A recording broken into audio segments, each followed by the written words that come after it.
Merhaba değerli dinleyicilerim.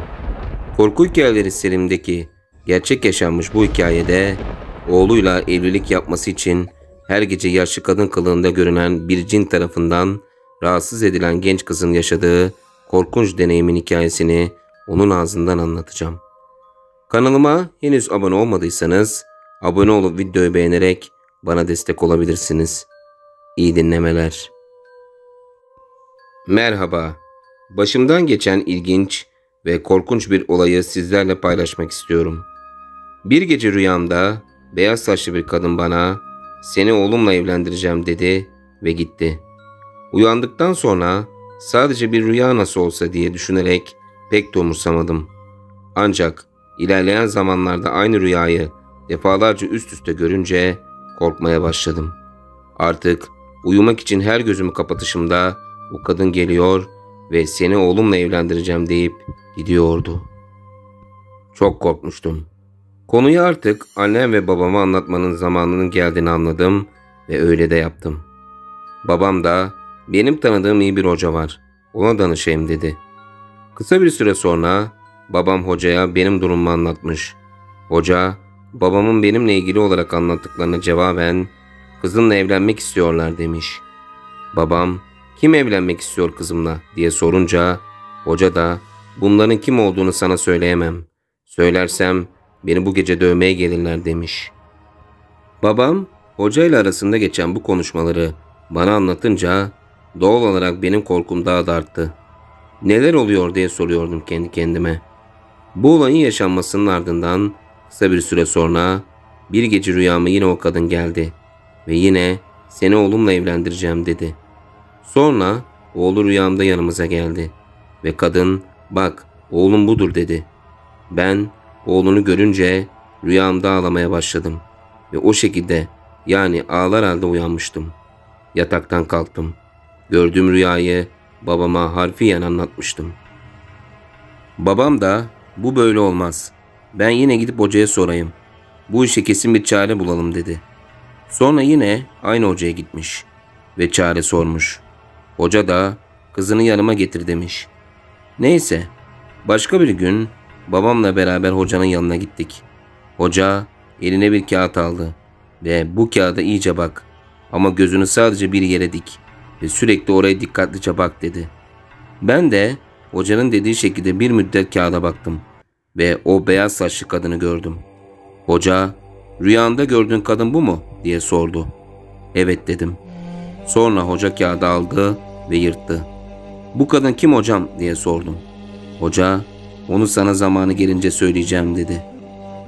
Bir ay kadar sonra dayımın oğlu beni istemeye geldi. Beni dayımın oğluyla nişanladılar. Nişanın ardından sonra yine rüyamda o kadın göründü. Bana "Sen başkasıyla evlenemezsin, sen oğlumuzsun" dedi ve elimdeki nişan yüzüğünü çıkarttı. Uyandığımda yüzük parmağımla değil avucumun içindeydi. Sakinleşmeye çalıştım. Aradan bir ay geçti ve nişan bozuldu. Çünkü dayımın oğlu, yani nişanlım, bir trafik kazasında hayatını kaybetmişti. Kazanın üzerinden 6 aya yakın zaman geçti. Bir şekilde her şey düzene girmeye başlamıştı ki yine o rüyalar başladı. Her gece yatağıma yattığımda rüyamda o kadının geleceğini, aynı sözleri söyleyip gideceğini biliyordum artık. Bir gece yine aynı düşüncelerle yatağıma uzandım. Gözlerimi kapattım ve kısık bir sesle "Gel, oğlunla evlenmeyi kabul ediyorum" dedim. Daha fazla dayanamayacaktım. Sonra uyudum ve beklendiği gibi rüyama o beyaz saçlı kadın geldi. Bana "Senin göz perdeni kaldıracağım ve bizi tam olarak görebileceksin artık" dedi. Elini gözlerimin üzerinde gezdirdi. Daha sonra olanları babama anlattım ve tekrar hocaya gittik. Hoca bana "Kızım, sana cinlerin rüzgarı değmiş ve seninle evlenmek istiyorlar" dedi. Cinlerin benimle evlenmek istedikleri zaten çok açıktı.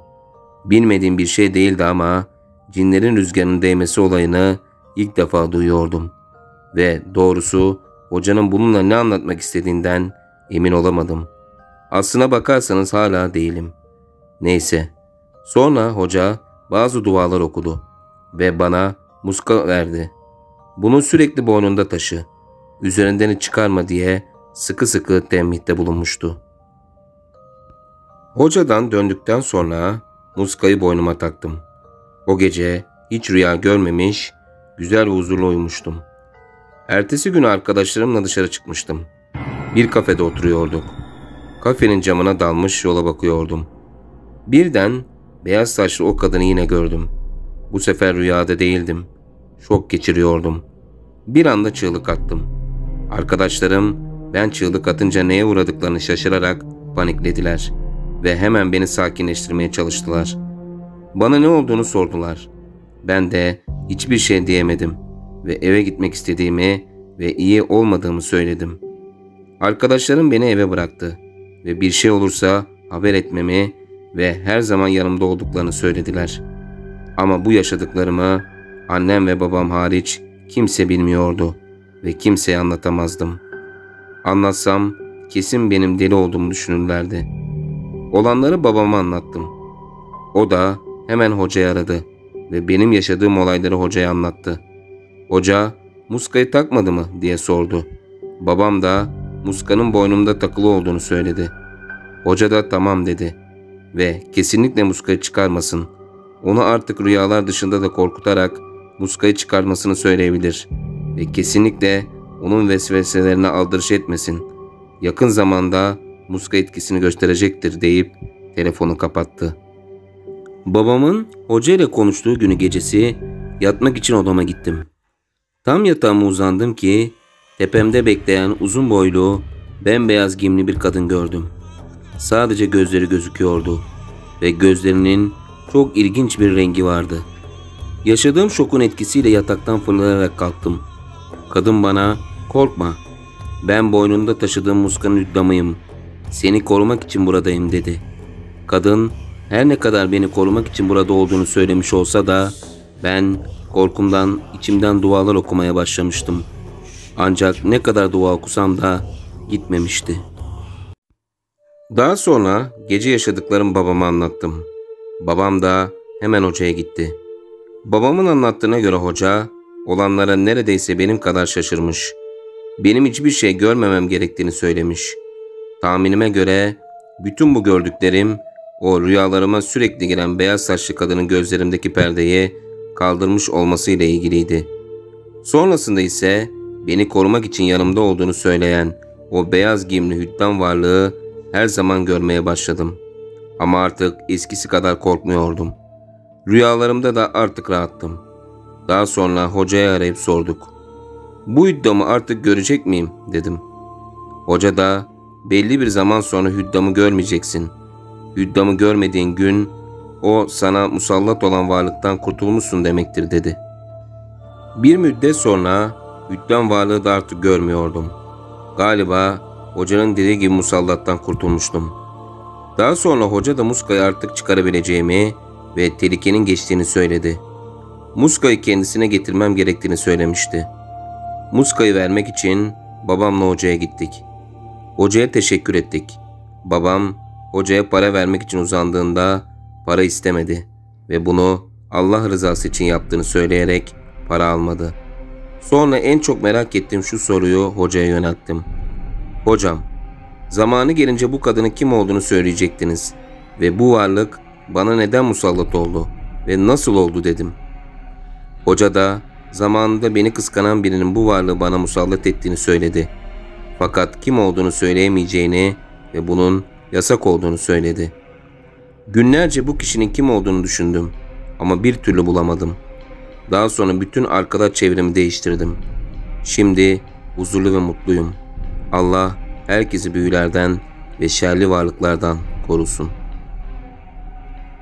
Değerli dinleyicilerim, bir gerçek yaşanmış korku hikayesi de burada son buldu. Sizler bu hikaye hakkında neler düşünüyorsunuz? Yorumlara yazın. Ayrıca kanalımdaki ayrıcalıklardan yararlanmak isterseniz ana sayfadaki katıl butonuna tıklayarak istediğiniz üyelik segmentinin avantajlarını inceleyebilir ve üye olabilirsiniz. Bir başka hikayede görüşmek üzere. Hoşça kalın.